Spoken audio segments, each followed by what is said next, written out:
the Supreme Court has held since the 1980s that using the immigration system to deliberately punish someone is impermissible. And that's what's happening here. Thank you, Simon. There's a few questions I just want to maybe, answer whatever you think is appropriate. Could you elaborate on the basis for Mr. Abrego's concerns, reasonable fear concerns of removal to Uganda slightly further? Yeah, I think I explained that. One is the conditions in the country, right? It's on the State Department's please reconsider travel list. There's documented human rights abuses, but more critically, look, even if they designated Madrid, Spain, as long as there are no guarantees that he's going to be able to remain in that country, right, and that country is not serving as essentially a layover on the way right back to El Salvador, it's not permitted. It's not permitted. And so from our point of view, the only country they can lawfully send him to is a country that has provided credible assurances that they're not going to redeport him onto El Salvador. Great. Thanks for elaborating on that. I want to keep going now to Lydia Walter Rodriguez from CASA. CASA is representing Mr. Abrego Garcia's family. So Lydia, over to you. Thank you so much, and good afternoon, everyone. My name is Lydia Walter Rodriguez, and I am the Chief of Organizing and Leadership with CASA. I want to start off by saying that today we just didn't witness injustice. We witnessed pure inhumanity and cruelty at the hands of our government. Kilmar and his family could be any one of us. They are everyday people who this government is punishing for simply demanding Kilmar's due process. Today, I witnessed a wife and a brother have to say goodbye to each other, while what seemed like over a dozen, mostly masked ICE agents, ripped Kilmar away from them. Not even seconds later, we heard those ICE agents laugh behind the closed door that separated the family. Jennifer's words of courage and strength will never leave me. She looked the officers firmly and told them, when they go home tonight and look at their children, they should remember this moment and what they did here today, ripping away her husband from her children. Kilmar wanted to make sure everyone continued to believe and keep fighting, not just for him, but for everyone, including ourselves. Because under this administration, any one of us could also have their due process ripped away from them and be disappeared. We must always reflect on Kilmar's words, because our courage, our love, our humanity, they all depend on it. Thank you so much, Lydia. We may have one or two more speakers join, but I'll just go ahead and provide my top remarks. As a former DHS official, sending a citizen of a non-African country to Uganda without disclosing and providing the assurances that Simon has pointed out is truly unheard of. Absolutely nothing in the law requires such an action. There is no legal, public safety, or national security reason for this retaliatory deportation to be taking place. Any claim that there is a punitive retribution for the fact that the administration was called out for mistakenly deporting Mr. Abrego Garcia once already. We know that they refused to assure his safety when they mistakenly deported him to El Salvador, and therefore the assurances that they provide in this case is critical.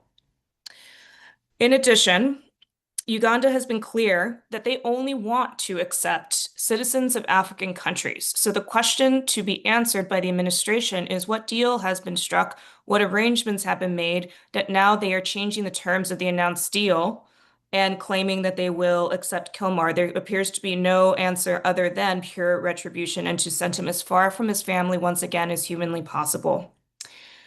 And I want to remind the media a part of the legal saga that often gets forgotten with Mr. Abrego Garcia's case. A judge has already found that Mr. Abrego Garcia met one of the highest and hardest legal standards of a refugee to be met. It is harder to meet than asylum. It is called withholding of removal. He already met that standard. When did the United States become a country that uses a full force of government to deport a single refugee who had already legally found required its protection? This case just not just about the injustice that is happening to Mr. Abrego Garcia, as his family so rightfully reminded all of us. They are making an example and showing and attempting to scare every immigrant in this country to self-deport by showing what the full force and weight of the federal government can do. Every public official who's ever served in the immigration system or Department of Homeland Security knows that what is happening is wrong, that is retaliatory, and it is an abuse of power.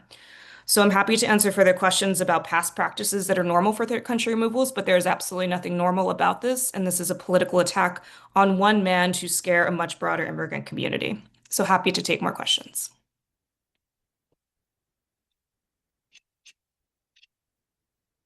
So I'm seeing some questions in the box that I'll just sort of jump into. We don't know exactly what will happen, as Simon said, in the 2 p.m. hearing with Judge Dennis. So we won't be able to be speculative about that. Other questions that we have, there's a question about Uganda saying that they would only take migrants as long as they don't have criminal records. Once again, it seems that the terms of the deal that was announced in Uganda was changed, and it seems that the administration is going out of its way to ask for an individual removal, and that is highly unusual, and Congress should be asking for full details of any arrangement with Uganda. We have already seen from one third country removal that the United States did an unprecedented act of sending immigrants to be put in a prison and held them in custody and essentially use a foreign prison as a contracting agent as a foreign government. So we don't know. And I'm very concerned about the details of those arrangements. I will also say we don't know the current location of Mr. Abrego Garcia. And I think those are all of the questions I see right now, but happy to take further. Yvonne, if you're seeing any I'm missing, please point them out to me.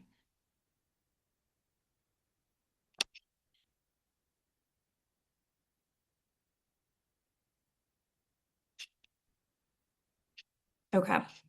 I think we have gotten through most of them.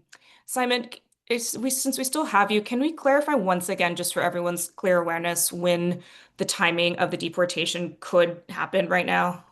As of right now, he has a stay of removal through and including Wednesday. Okay, so Wednesday, those a couple of questions that we got. And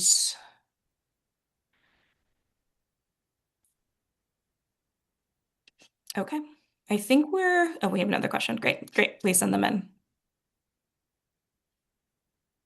What court is the hearing in today again, Simon? I know that you said that we can't share the link. Sure, it's United States District Court for the District of Maryland, the Greenbelt Court. It's a telephonic hearing. The call-in number should be on the court's calendar. Great. There's a clarifying procedural question that the notice that Costa Rica was acceptable, that was in fact sent to DHS, Simon, is that correct? That's right. Okay. There is a question, if you're comfortable asking, Simon, can you outline any appeal rights that could arise out of his fear screening, or what process may occur post the reasonable fear screening? Yeah, I found the public calling number, so I'm just going to paste that into the chat right now.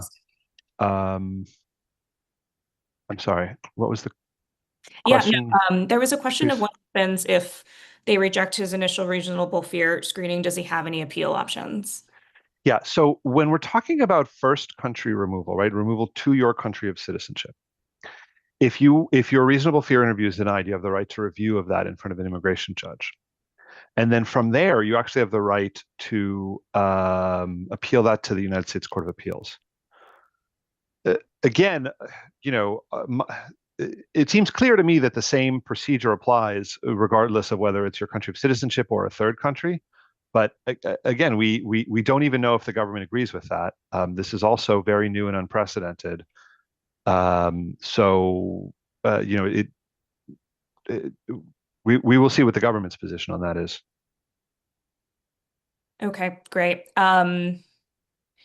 Seeing if there's any more. There's a question, do you have confidence that Kilmar will be given a fair, credible fear screening?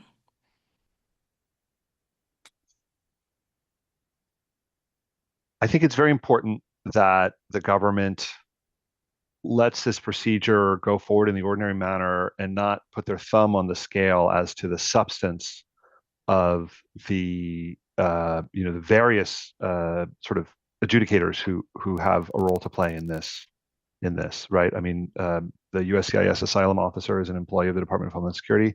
The immigration judge is an employee of the United States Department of Justice. But those individuals are supposed to be given adjudicatory independence. And so it's very important that the government keep to that principle in this case and that legal requirement in this case. Thank you, Simon. And to clarify, there's no details yet on what would happen to Mr. Abrego Garcia if he was sent to Uganda. Is that correct? That's exactly the problem, right? We have no details. We don't know if Uganda will even let him, walk around freely in Kampala or whether he'll be inside of a Ugandan jail cell, much less whether they're going to let him stay. Absolutely. And I've noticed a couple questions like this. So just to make sure the facts are clear to media. So Mr. Abrego Garcia declined a government offer to plead guilty and go to Costa Rica, but filed paperwork saying Costa Rica would be acceptable. Is that the right retelling? Just want to make sure you get to say that before we end. Yeah, I don't want to comment on the plea discussions because I don't represent him in the criminal matter in Tennessee. So that question would have to be addressed to his criminal defense attorney. Okay, great. All right, then. All right, in terms of legal questions, Simon, I know that you need to sign off, so that I just did a rapid fire for you. Any final remarks, and then we can wrap from there. No, I think that's pretty much everything. Thank you so much. Thanks very much. Yeah. Okay, we'll just take 3 more minutes of questions. We see some questions about Governor Moore. I mean, I think broadly, at the end of the day, President Trump could stop this removal if he wanted to, and I think public pressure from elected officials is common in deportation cases. This is a normal thing that senators, governors, and representatives do for their constituents. So it is not unusual in this case that you will see elected officials weighing in.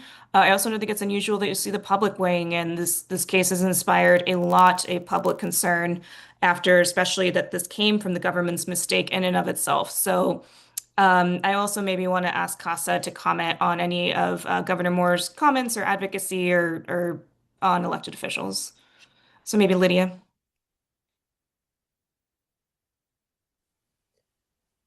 Thank you so much. I think that we have received support from many legislative officials throughout the advocacy and fight for Kilmar and making sure the family reunification and the pressure that had to happen for it to be able to be finalized occurred. Governor Moore did meet with the family very early on, including Kilmar's children.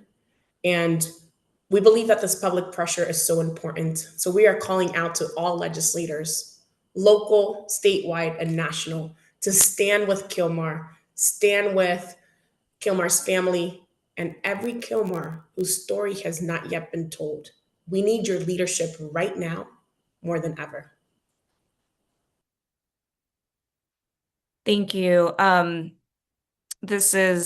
That was very powerful, Lydia. I think we should go ahead and close there. If there are additional questions that we did not cover today, if you can address them to press@forward.us, we will make sure to try and get you answers if we have them. Once again, we cannot speculate on legal proceedings that haven't occurred yet, but we can provide broader context and also connect you with CASA and others. So thank you so much for joining and for highlighting this incredible, unusual, unprecedented injustice we're all living through. Thank you.